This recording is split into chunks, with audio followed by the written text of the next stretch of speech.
All right, and welcome back to the Prometheus Afterthoughts podcast, the podcast where we talk to the most recent boot of Prometheus Season of the Elders, and that is Louise. Louise, how are you today? Perfect. Wonderful. Filled with So, joy. so you have yet again another colorful background. The first time I saw you for Prometheus, it was the pizza background, and now it's minions, which I don't really care for, but power to you. Um, anyway, so yeah, if you just want to talk about your experience in the game, what you thought about your edit, what we said in the podcast, really anything. I mean, I'm not going to censor you. You got shit to talk, say your shit. Ooh. Um, I really enjoyed my time playing. I thought it was so much fun.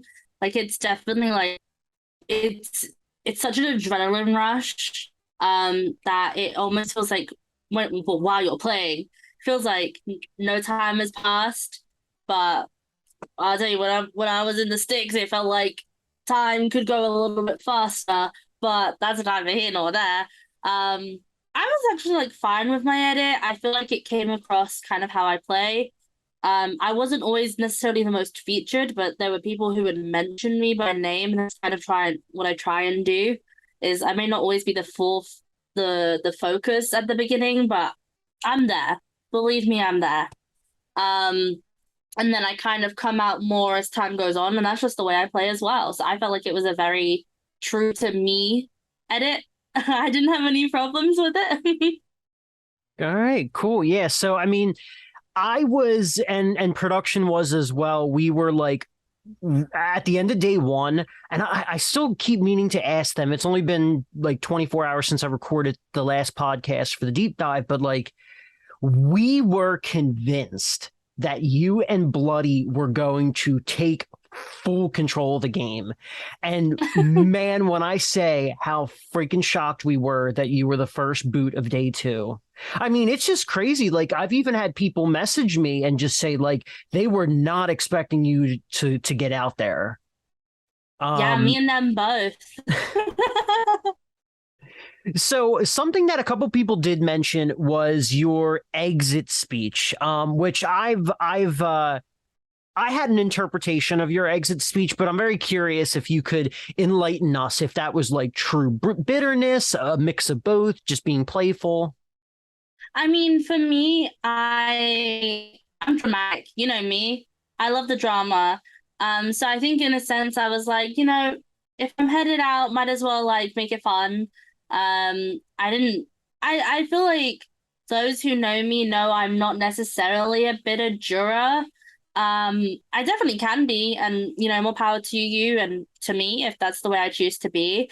But when I left, I think for me, it was kind of like there were so many people under the radar playing an under the radar game that I think to get rid of another under the radar person, for me, if someone's under the radar and they get to the end, but there was someone who's so blah blah blah blah loud, you're drawn to the la la la la loud. You're drawn to that big player. You don't always respect the under the radar.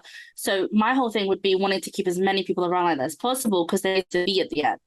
Period. Like I, as an under the radar player, you have an easier time beating another under the radar player. I feel like that's basic kind of knowledge, common sense, whatever. So I kind of was like, yeah, okay, Bloody's a big shield, I get it. But then you were 6, 7 hours. Well, how are you gonna do that? Like, how are you gonna? But so I was a bit like, I mean, you do you, but like, could never be me. Like, no, could never be me.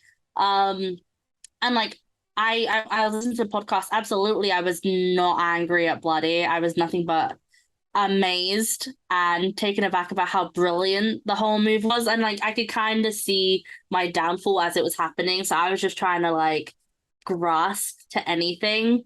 But I wanted to people to know that as I was leaving, and I was like, this is not a move I respect from some of you. It only made Bloody go higher in my mind, and it brought a lot of other people very much down. Yeah. Now, I am curious because I've not had an experience quite like Prometheus before, where like I can see my downfall or I can see my game go up in flames, however you want to describe it, for the various different people that got out in between season 1 and season 2. But like, out of curiosity, how does it actually feel to like be able to actually see your whole game, on the internet, like in physical form? Um, I mean, there's a lot of it that I felt like I did correct. I feel like the whole beginning stage, I played it perfectly. I really do believe that. I did what I did in order to make it to the point that I did. And I watching this episode was the first time I saw myself making mistakes. I shouldn't have done a lot of things. To put it bluntly, but to kind of watch me be like, oh, why did you say that? You could have just kept pushing that point, keep pushing that point. And there are a couple of things that even like I didn't see that. I just was recalling, and I was like, maybe you should have said something there, and maybe you should have said something there, and I didn't. But at the end of the day, it's kind of like I did what I felt was the best thing at that moment, so I can't be too mad. But seeing it like unravel and seeing the points in which I feel like now I would go back and redo 150%, it's like unreal because I hate being so egotistical, but I'm just gonna say it because that's who I am. I don't make mistakes like that. I don't. That's not something I do, but there's just you have so little time and you can't talk to people and slowly kind of pull them to you, and to have to just get everything out there in the open threw me for a loop. Even Yeah. now it throws me through a loop. Yeah, I mean it's interesting. Like obviously that's part of the reason we made that first round a blackout round, was like, especially in this scenario, because if Guyan wanted to, they could have just all hopped on Messenger and been like, okay, this person, and that's that. That's the 15 minutes you guys spent as they figured out their Yeah. person. But I mean, it made for a much more interesting gameplay, and I think us including the blackout rounds. This game was definitely something that was something that we are going to continue to do, if not even tighten the strings a little bit more, going forward. But no, I think you argued your points fantastically. I mean, even Patrick on the deep dive said the same thing. Like, you made a real case for it.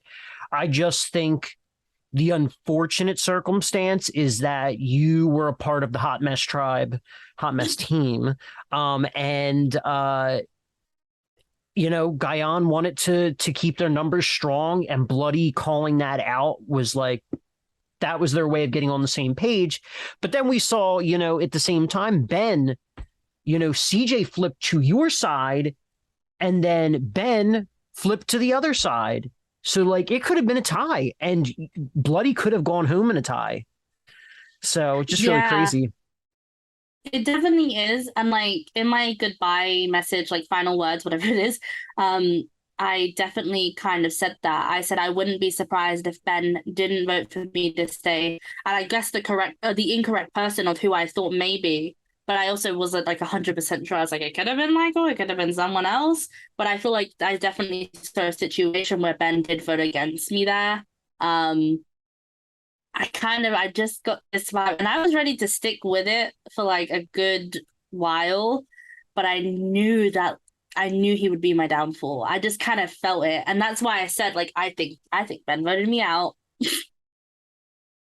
Well, it unfortunately, we wanted that trio to last, but obviously, unfortunately, did not work out. But I guess on that note, do you have any final thoughts about anything Prometheus wise, or anything you want to plug or say? No, I loved the game. I really did. I enjoyed the time I spent, even the time I spent by myself playing Sims in the sticks. Some of the highlights, you know. No, I think that this class was so amazing. I loved production. I loved the way the game evolved. I love blackout rounds, by the way. Definitely do more of them. I think they're the most interesting things in the world.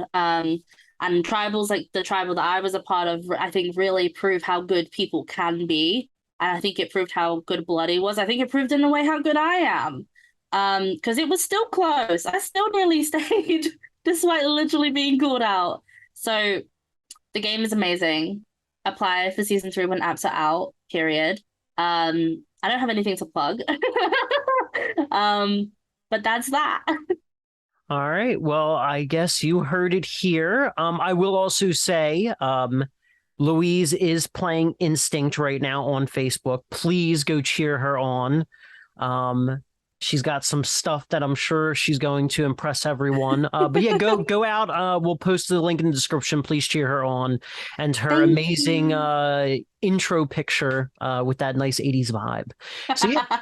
On that note, thanks everyone for tuning in. Thanks, Louise, for coming on. And don't forget to like, comment, and subscribe. And on that note, have a good night.